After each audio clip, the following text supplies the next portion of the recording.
Hello, my name is Frank Christensen and I'm the coordinator of officials for IFAF in Europe. Today we're looking at Ineligible's downfield on forward pass. So first we'll look at some offensive linemen and we'll look at how the timing of the play affect the quality of the call that we make.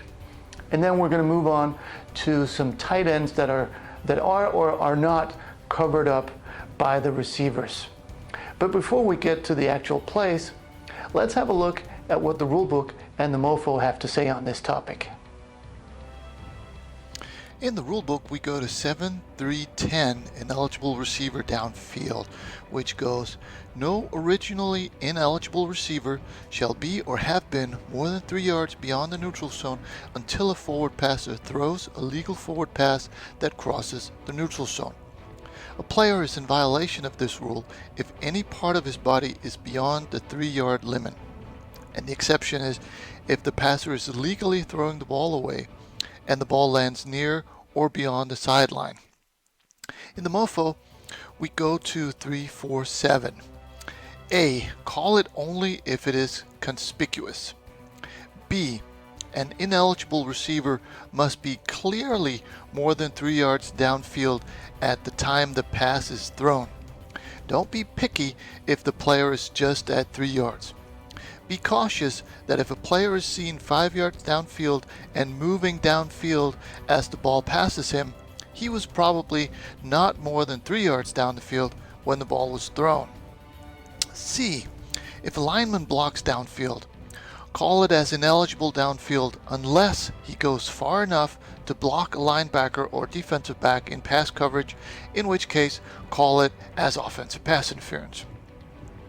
D.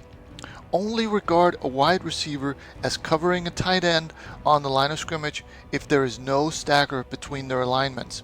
If in doubt, the tight end is not covered up. E.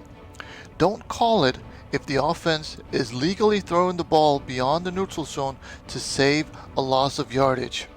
And finally, F.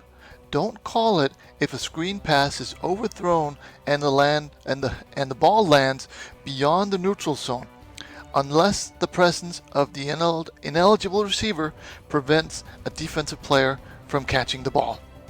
So that was the book. Now let's have a look at some game film.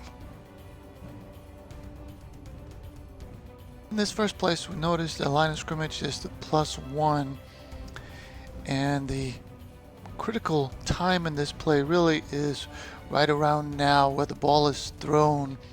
And we'll notice that the two linemen here are no more than 1 or 2 yards down the field, so this is well within the 3-yard belt. And even though once we get around, it certainly looks like they're 4 or 5 yards down the field, at the time of the pass they were perfectly fine. And we'll see this very often in these plays where the timing of the play is just like the offense wanted it. It is timed so that the pass is quick, which allows for the O-line to block downfield because they won't have time to go further downfield than is legal, as long as the timing is correct. So here is a good no call. On this play, the line of scrimmage is the 35, and again, the critical split second is right now when the ball is thrown, and we'll notice the lineman is only marginally 2 yards down the field. Again, because the timing of the play was the way the offense wanted it.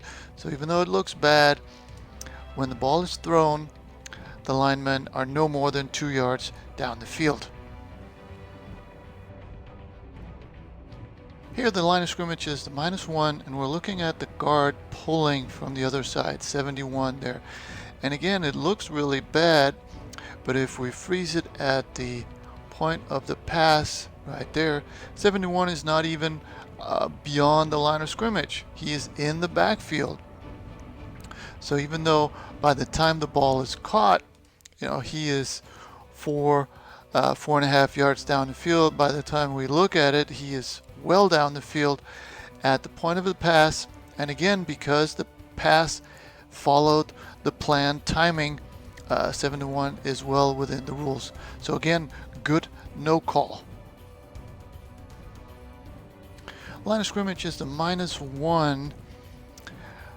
So here again we have offensive linemen down the field, but if we look at the pass is thrown right now, and these linemen are maybe 2.5 yards beyond the line of scrimmage, so well within the rule.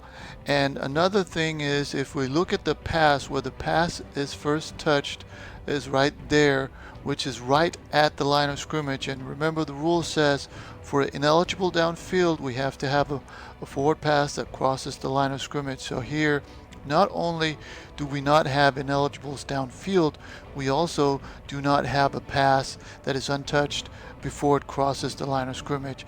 And unfortunately, we do have a flag on the ground, but there are actually 2 reasons why we should not have ineligibles downfield on this play. In this play, you'll notice that the timing of the offense is screwed up, and see, the quarterback has to wait before he throws the ball, and that is what enables the offensive lineman to become ineligible downfield. Because if the quarterback had been able to throw the ball here as he originally wanted to, the lineman would have only been 1 yard down the field. But because he has to do that before he can throw the ball, now we've got linemen down the field, and this one is even a lineman who is almost 10 yards down the field. So whenever we have a situation like this where the timing of the offense is disturbed, that is where we get the real ineligible down the field. This play is supposed to be a screen to the running back. As you can see here, the running back is turning around and the quarterback wants to throw there, but he can't. And that's probably why this guy is already down the field, because it was supposed to be a screen. Now the quarterback has to scramble around and he ends up throwing the ball down the field. Well, 54 is still way down the field, and again, the whole problem arises because the timing of the play is disrupted, so that the offensive linemen have time to go illegally down the field, so correctly called for ineligible. Here's the last example of a messed up offensive play. You'll notice that the quarterback was supposed to throw the ball here, but because he can't, he's flushed out of the pocket. Now 75 is way down the field, and the quarterback still has the ball. And even though 75 realizes that he can't be up there now, and he tries to make it back, by the time the ball is thrown, he's actually back at close to the line of scrimmage. That is still ineligible downfield, because remember, the rule says that linemen that are beyond or have been beyond. But again, it all starts because the quarterback can't throw the ball when he wanted to. Now he's forced to go outside, giving, in this case, A75 time to move too far down the field. And once the ball is thrown, that is correctly called by this umpire as ineligible downfield. And it's called by the umpire,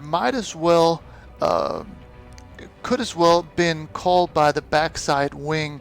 So obviously, if this guy, right as he does right here, cuts in front of the umpire, it's an obvious call for the umpire to see 75 up there, and as soon as the ball is thrown, throw the flag. It might as well also be called by the wing at the bottom of the field, who's doing cleanup right now, who's still on the line of scrimmage. So for that backside wing, it's just as easy to pick up those linemen down the field, where this wing up here will be focusing in on the quarterback, on the pass, on any action relating to the quarterback, and if the quarterback is close to the line of scrimmage, that is also his focus. But again, it's not just an umpire call. It can just as well be the wings who will be asked to make this call.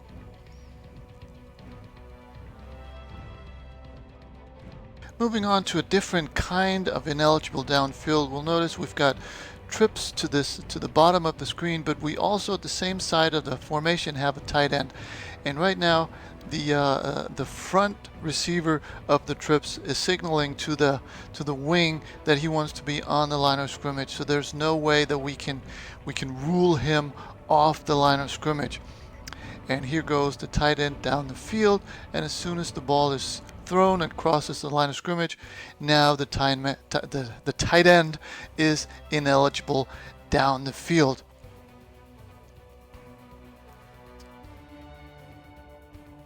Compare the previous formation to this formation where we also have a tight end, and here the receiver at the bottom here actually indicates that he wants to be off the line of scrimmage, in which case we let him. Now technically the tight end is not the outermost player on the line of scrimmage. I mean, these two receivers are not in the backfield, but if they want to be, we are going to let them be in the backfield. So just like the mofo says, we are not going to split hairs here, and we're going to make the formation legal and make the tight end be the end of the line whenever possible. And when the receiver here, A15, indicates that he wants to be in the backfield, we're going to say that he is in the backfield. So even though all three receivers go downfield and we have a pass that crosses the line of scrimmage, the tight end was legally downfield. In this final play, we're looking at the trips at the top of the screen. We've got a tight end, and you'll notice the inside, or the middle trips is actually indicating to the outside guy that he needs to get off the line of scrimmage, which he is not. And he even indicates to the wing out there that he wants to be on the line of scrimmage. And when that happens, it's very, very difficult for us to be lenient and for us to make the formation legal. So this receiver wanted to be on the line. Both he and the tight end go down the field. The pass goes across the line of scrimmage. So this is an ineligible downfield by the tight end. Unfortunately, not called, but it should have here. And that was the training tape. I hope you found something you can use on the field.